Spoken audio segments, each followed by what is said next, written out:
मैं जानी गया रे कहे के तोरा मनवा। मैं जानी गया रे कहे के तोरा मनवा।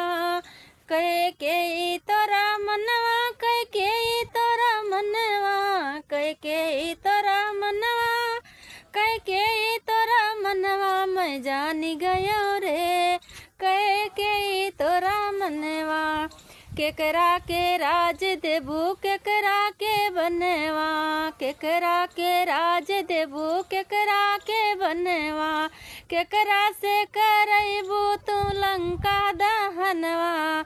मैं जानी गया रे कहे के तोरा मनवा। मैं जानी गया रे कहे के तोरा मनवा। भरत के राज देबू राम के बनवा।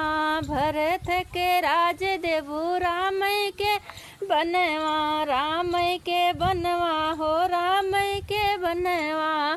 भरत का राज देबू राम का बनवा। हनुमत का भेजबू तो लंका दहनवा।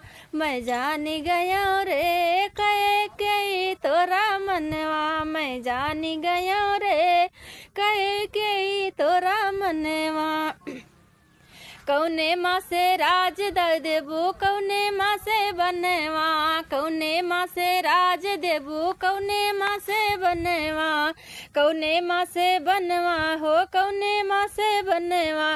कौने माँ से भेजबू तू लंका दहनवा। मैं जानी गया रे कहे के तोरा मनवा। मैं जानी गया रे कहे के तोरा मनवा।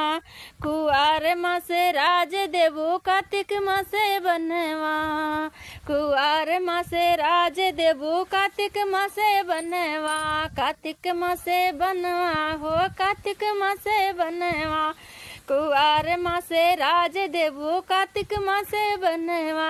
अगहन माँ भेजबू तू लंका दहनवा। मैं जानी गया रे कहे के तोरा मनवा। मैं जानी गया रे कहे के तोरा मनवा।